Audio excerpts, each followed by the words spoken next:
All right, welcome to What's Hot in Florida. I am both Mike's, Gator Mike or Mike Sofka, whichever you want to call me. Look, you can find us on Facebook. You can find us on the website, what'shotinflorida.com. Today we have a special guest with us, local professional fisherman and guide, Gino Losi. How are you, Gino? Good, brother. What's going on, man? Good to be here. Good to be here. Tell me about how you became a professional fisherman and guide. How does this happen? This just doesn't happen overnight. No, not at all. No. So, my dad was a guide here locally and fished tournaments for a living. He owned a tackle shop in Apopka, actually. And it was something I was always passionate about. I competed as a team, but, was drawn away from that because of money. I got into working in the car business. I had 3 kids and a mortgage, and I just, my dad got sick. I lost him unexpectedly and realized time was too short and wanted to do it. It was a terrifying deal. So I kind of prepared for a couple of years, put some money aside, and jumped out and fished every tournament I could get my hands on. I fished 80 tournaments my first year. Wow. Then went to school and got my captain's license. Good so, it's definitely a scary deal, but I couldn't be happier, man. My family couldn't be happier. They said I'm like a different person being on the water all the time. Right. And it's kind of hard to convince the wife I'm going to work every day. Yeah, sure. Right. Now you like to fish on the Harris chain, but you fish everywhere? I fish everywhere, but Harris chain's what I'm passionate about. I feel like Harris has something for everybody, right? It's literally one of the best fisheries we have in the state of Florida. FWC's done a tremendous job turning things around on that chain. Back in the 80s, the fishing wasn't so great because of pollution, things like that. But they've made a tremendous effort bringing back the fishery, and the amount of fish and the quality of fish that we're catching out there is undeniable. It's just undeniable. And you have, Harris, the average depth is 20 foot. It's completely different than most fisheries in the state of Florida.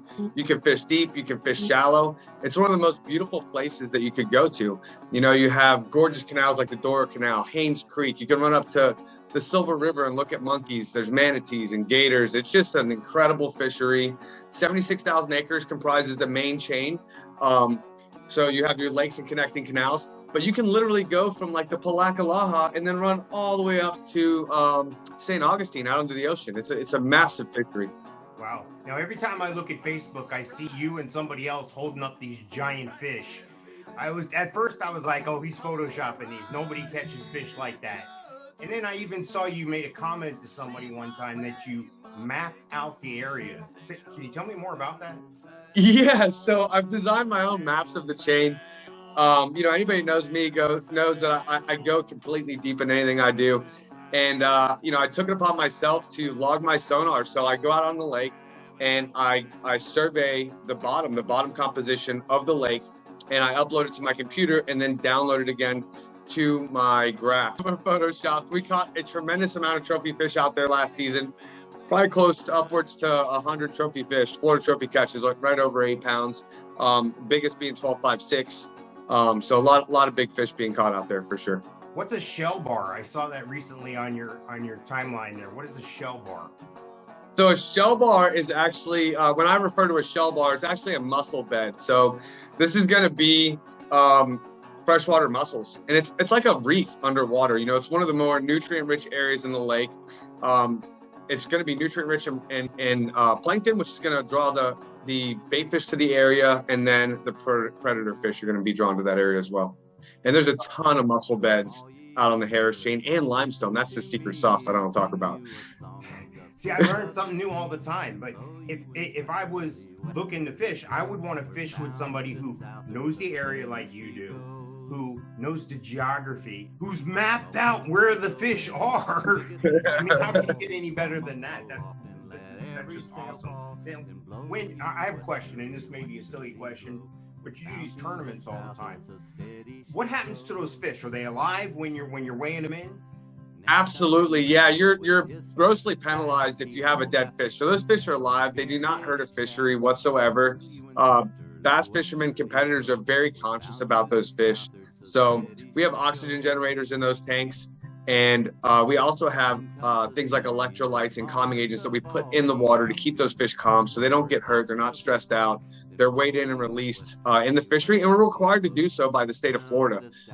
We pull exemptions. We don't personally, the tournament directors do. So for the new law in Florida, only allows you to keep one fish over 16 inches, right?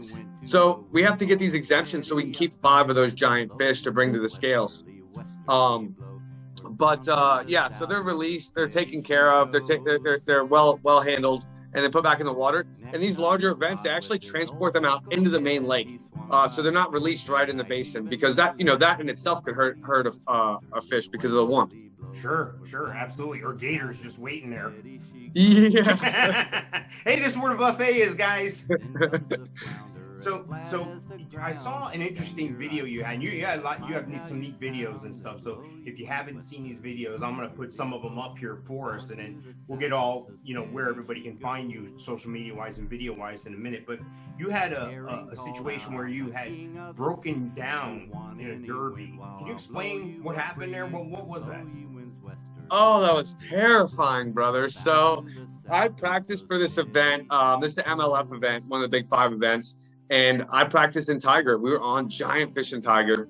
So I'm excited to go. In practice, you don't catch those fish. You catch 1 or 2, sample the fruit, and then leave them be. So like I'm foaming at the mouth the night before, dreaming about catching these giants. And I go to run across the lake, and I'd have to lock out of Toho into the Kissimmee River to run to Tiger across the chain. It's about a 48 mile run. And my compressor blew, and I was done, dead in the water. Absolutely terrifying. I had to scratch it up and go try and figure it out. And this is not the time of year to do that on a fishery. During the summertime, these fish are in one spot. They don't go anywhere. This time of year, they're on the move. So I had to literally drive my boat as shallow as I could get it all the way up into the mud, and then start fishing there, work my way out to try and figure out what part of the water column these fish were set up in. Because it's different in every single lake. In fact, it's different in each area of the lake. So you could be on the north end of the lake, and one thing's going down, and then you're on the south end. It's a completely different ball game. And it is a terrifying deal to deal with in the tournament. The director thought I was completely nuts for pulling through and pulling it out. I ended up catching like 30 fish. I was only a couple ounces away out of the money. And I ended up having a really good event despite what had happened. I just got really, really lucky. I think most guys would have given up in that event, in that instant. But I knew I couldn't. I would have been out of the championship. I needed to keep my points up. And I just put my head down and worked. I begged for my co-angler, because you have an angler in the boat that is competing against the other non-boaters. And you don't know this guy from Adam. You just draw him out of a hat. Wow. And I'm like, dude, please just trust me, man. Like, I know, like, you're super frustrated. You paid a bunch of money to be here, but I got you, brother. And he finished in the top 10, man. He had his best finish of the season. So it's a good deal. Wow, that's awesome. I can't imagine. So you have to kind of be a jack of all trades there. You have to be able to diagnose your boat, diagnose the situation, the emergency. You got to know the geography. You got to know the temperature. You got to know the wind. You got to know all this stuff, I bet, right? Barometric pressure. Yeah, it's insane. There's a science to it, and that's what I'm obsessed over. Like, it's a constant puzzle. You're trying to put the pieces together, and you think, gee, you've been doing this 30 years, right? Like, I've been an avid fisherman my entire life, and it's still, to this day, I'm having to be out there. I didn't get home until midnight last night. I was out on the water breaking down fish, and it's just a constant deal. I was out there at 4 o'clock this morning and started drafting and fished until just before I got on with you. Wow. Now, you have a pretty nice boat. I mean, I've seen pictures of it. Tell me what kind of boat that is. Tell me what kind of... So it's a 21-foot Nitro. It's their flagship model, so it's the largest that they make in that particular model. It's dual console, so it's comfortable for the people sitting in the passenger seat. They're not getting smacked by bugs and everything else. Ton of storage. Runs about 72 loaded down. And for me, it's the most functional boat that they put out there. It's got the largest in-class deck on it, so there's a ton of space to fish. I have GPS-driven trolling motor. So, like, and my units are networked. So, like, if I mark a fish on my back graph, it'll, like, when I go to the front of my boat, it tells me, Gino, you got to cast 75 feet this way. Wow. I can hit the GPS lock on my trolling motor, and I can hit coffee mugs with it. Like, those things have nowhere to hide, brother. If I find them, they're done. This is awesome. That is awesome. Tell me about your hat there, your Mayhem Fishing. Tell me about that. Yeah, Mayhem Fishing. This is a new fishing apparel company here in Central Florida. They're originally based out of Minnesota. They moved over here to Central Florida, and I'm going to be heading the designs and stuff for the company. They sponsored me for this last season. They took care of all the BFL, but it's designed by fishermen for fishermen. It's an incredible brand with a great slogan, and it's just it's nice to have them wear. Yeah. And I saw you have a good relationship with the bait and tackle place. Smart man right there. Yeah, you got to. You know, what's the funny thing is, I went to go to Lakeside Bait and Tackle and shop. I pulled my card out. She's like, "You're related to Lou?" I'm like, "Yeah." She's like, "I used to shop in your dad's tackle shop." So they were actually the first people to sponsor me. They're awesome. Like Mark and Heidi Bass. Did you have a better last name, right, for being bass fishing? But they're also, you know, Mark guides. They're a wealth of knowledge on the chain, and I'm with Bass Pro Shop now too. Bass Pro Shop just picked me up. I'll be doing 10 seminars for them this year. And yeah, so it's a good deal. Awesome. So if people want to get in touch with you, like give me all the ways to get in touch with you. If they want to go fishing, if they want to follow along, if they want to track you on social media, whatever. Give me all the info. Super simple. Gino Losi everywhere. GinoLosi.com. Gino Losi on YouTube. Gino Losi on Facebook. Gino Losi on Instagram. Google Gino Losi. And then, you know, my cell phone number, you want me to put it out there? I'll put it out there. Sure, go ahead. 407-715-1611. Or just look for Gino Losi, GINOLOSI. Awesome stuff, Gino. Gino, thank you for being on What's Hot in Florida. I appreciate it. And I look forward to speaking with you again soon, okay? For sure, brother. We need to get after it, man. Let's go fishing. Sounds good. All right.